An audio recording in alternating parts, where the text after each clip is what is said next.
दरबार से लौटते ही आसिफ की बीवी का दिल अंदर से जलने लगा। उसे यकीन हो गया कि अब गांव वाले हमेशा आसिफ की इज्जत करेंगे और उसे कोई शक नहीं करेगा। मगर उसका लालच अभी भी खत्म ना हुआ था। उसने सोचा, जब तक राज मेरे हाथ ना लगे चैन से नहीं बैठूंगी।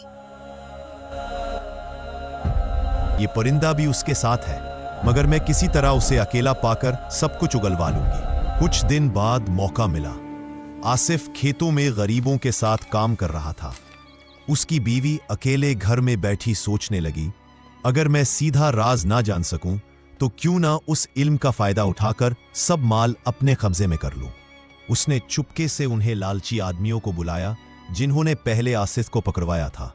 बोली, सुना, आसिफ कभी राज नहीं बताएगा, लेकिन उसका पीछा करोगे तो हर बार खजाना निकालते देखोगे। बस अगली बार जब वो खजाना निकाले उसे यहीं छोड़कर मुझ तक पहुंचा देना। आधा तुम्हारा आधा मेरा। वो लोग लालच में आ गए और हामी भर दी। लेकिन उसी रात बीवी ने एक अजीब ख्वाब देखा। उसने देखा कि उसका बनाया हुआ महल जमीन में धंस रहा है और वो मदद के लिए चला रही है, मगर कोई सुन नहीं रहा। चारों तरफ अंधेरा है और बस गरीब लोग पास आकर कह रहे हैं, जिस तरह तुमने हमारे हक से हमें रोका, उसी तरह आज अल्लाह ने तुझे महरूम कर दिया। वो डर कर जागी, पसीने से भीगी हुई थी, मगर सुबह होते होते फिर उसका दिल लालच में भर गया। कुछ दिनों बाद जब आसिफ गांव के बाहर एक यतीम बच्चे के लिए अनाज निकाल रहा था, वही लोग पीछे लग गए। मगर जैसे ही उन्होंने खजाना उठाने की कोशिश की, जमीन अचानक हिली और मटका फट गया। सोना चांदी सबकी आंखों के सामने धूल में बदल गया। लोग चीख उठे और भाग खड़े हुए। आसिफ ने आसमान की तरफ देखा और कहा, या अल्लाह, तूने फिर मेरी अमानत बचा ली। लेकिन घर लौटकर उसने बीवी से कहा, बेवी, अब और नहीं, तुम्हारा लालच हम दोनों को बर्बाद कर देगा। दौलत से नहीं, सब्र और शुक्र से जिंदगी सुनवरती है।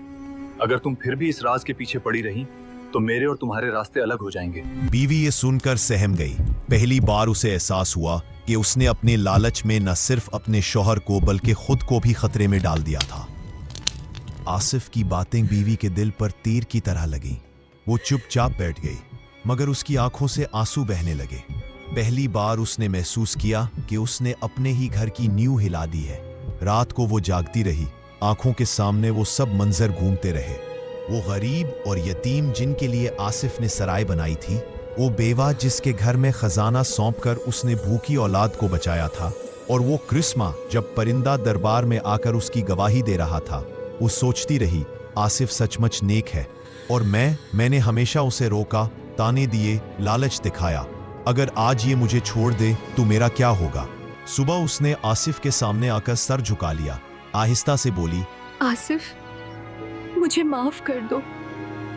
मैं अंधी थी जो तुम्हें समझ ना सकी। मैंने हर बार तुम्हारी राह रोकी और तुम्हें दुख दिया, मगर अब मुझे समझ आया है कि दौलत से नहीं, नेकी और सब्र से जिंदगी संवरती है। आसिफ ने उसकी आंखों में देखा। उसमें पहली बार नरमी और सच्चाई झलक रही थी। उसने मुस्कुराकर कहा, बीवी, अगर तू तौबा कर ले और गरीबों का साथ दे तो मैं तुझे कैसे छोड़ सकता हूं? तू ही मेरा असल खजाना है। अब मैं तुम्हारे साथ गरीबों की खिदमत करूंगी, चाहे खेत में मजदूरी करनी पड़े, सराय में खाना पकाना पड़े। मैं अब तुम्हारे साथ रहूंगी। बस मुझे माफ कर दो। अल्लाह गवाह है, मैंने तुम्हें माफ कर दिया। अब हम दोनों मिलकर इस इल्म का इस्तेमाल सिर्फ नेक कामों में करेंगे। वो वही औरत थी जो कभी सोने चांदी के ख्वाब देखती थी, मगर अब उसी के हाथ गरीबों के लिए खाना पकाते, यतीमों के सर पर हाथ फेरते दिखते। गांव वाले हैरान में पड़ गए, कहने लगे, देखो यार, आसिफ की नेकी ने उसकी बीवी के दिल को भी बदल दिया। वक्त गुजरता गया। अब आसिफ और उसकी बीवी मिलकर गरीबों और यतीमों की खिदमत करने लगे। सराय हमेशा आबाद रहती, जहां मुसाफिरों को खाना और पनाह मिलती। खेतों में काम करने वाले मजदूर अब अकेला ना थे। बीवी खुद औरतों के साथ कंधे से कंधा मिलाकर मेहनत करती। गांव में हर जुबान पर यही चर्चा थी, आसिफ और उसकी बीवी दोनों अब असल दौलतमंद हैं। उनके पास सोना चांदी चाहे कम हो, मगर दिलों की दौलत सबसे ज्यादा है। बीवी की आंखों से अब लालच की चमक मच चुकी थी। उसकी जगह शक्र और सुकून आ चुका था। अक्सर वो कहती, आसिफ, अगर कभी मैं तुझसे लड़ती, ताने देती और लालच दिखाती थी तो वो मेरी नादानी थी। मगर अब मुझे समझ आया है कि दौलत तो हाथ की मेल है, असल दौलत वो दुआएं हैं जो गरीबों की जबान से निकलती रहे। आसिफ मुस्कुराकर जवाब देता, बीवी, अल्लाह ने तेरे दिल को बदल दिया, यही उसकी सबसे बड़ी रहमत है।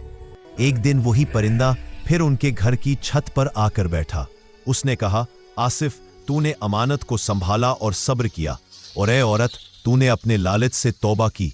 अब अल्लाह की तरफ से तुम्हें यह खुशखबरी है, ये इल्म कयामत तक तुम्हारे नेक नस्लों में चलता रहेगा, मगर याद रखो, इसका इस्तेमाल सिर्फ खिदमत खल्क के लिए होगा। दोनों की आंखें नम हो गई। उस दिन से गांव में कोई भूखा न रहा, कोई बेघर न रहा। आसिफ और उसकी बीवी की मिसाल हर घर में दी जाने लगी। लोग कहते, दौलत का असल मजा तब है जब वो सबके काम आए, और नेकी का असल फल तब है जब इंसान सब्र और शुक्र पर कायम रहे। कहानी यहां खत्म होती है, मगर उसकी नसीहत रह जाती है। लालच इंसान को अंधा कर देता है, और सब्र इंसान को वो दौलत दे देता है जो सोने चांदी से कहीं बढ़कर है। अगर आपको ये कहानी पसंद आई हो तो हमारे चैनल को सब्सक्राइब करें, वीडियो को लाइक करें, कमेंट करें और बेल आइकन जरूर दबाएं ताकि मजीद ऐसी वीडियो आपको वक्त पर मिल सके।